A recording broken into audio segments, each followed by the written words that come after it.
Shane, well done on Sunday in Ballyragget. That's your second career winner. You rode your first winner in October in Pepper's Castle for your uncle David O'Brien. So great to get your second winner on the board. Yeah, it's great to get the second one. So it was Dave, the first one there for the uncle at home, and sure, here he was good and he was due a day as well. So he was the Ciel De Niege. In the Open for novice riders, and of course these novice riders race, they're great for you lads to give you more opportunities, aren't they?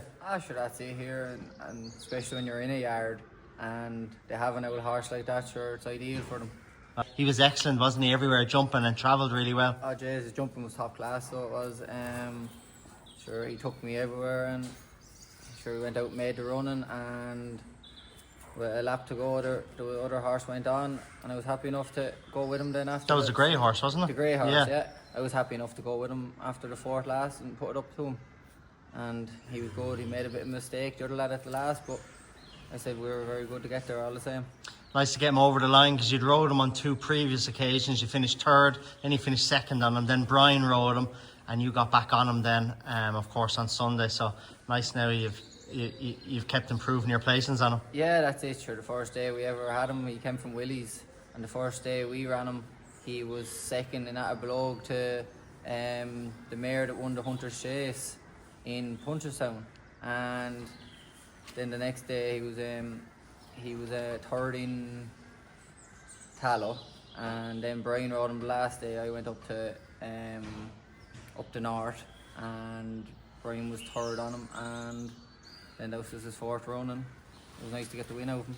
And he's fancied him on Sunday though, didn't he? With the form that he had. Yeah, we fancied him, sure. As I says, he was due on at the time, so he was, and he was very good. I know Brian's out injured at the minute, but it'd be hard for James to take you off him now after you win on him, won't it? Sure, that's it, sure. Hopefully get another few spins on him anyway, and try to get another few wins on him. It's the main key anyway. Absolutely, and he's the type of horse that very easily could go on and win 2 or 3 more of these before the season's out, couldn't he? Oh, jeez, he could, because, as I said, his first run was on heavy testing ground, and he was only bet by a length, and then he won on good ground the other day, so he's very versatile. So he is. He'd probably even better horse on that nicer ground, though. On that nicer ground, yeah, because he's able to travel and take me everywhere I wanted to go. So he did.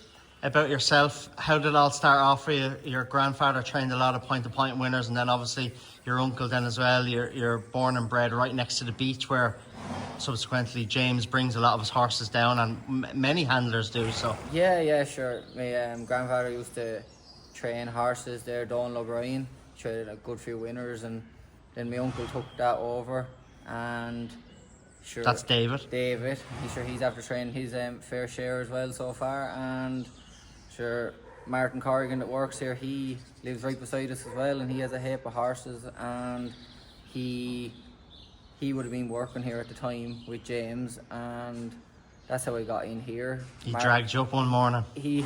James bringing horses to the beach, and he was missing riders, so Marty called me on, and then I came up here, and I haven't left yet.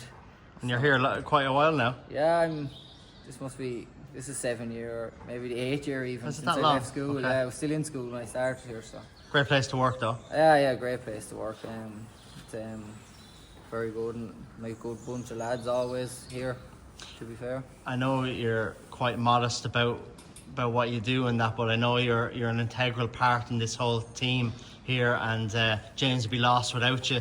You're one of those lads that does everything. You can ride them on the track, you school them at home, you drive the lorry, you muck them out, you'll do anything. You do everything. Sure. Try to do a bit of everything, and do all the farm and stuff side of things as well here, and sure, it's nice to be able to do a bit of everything.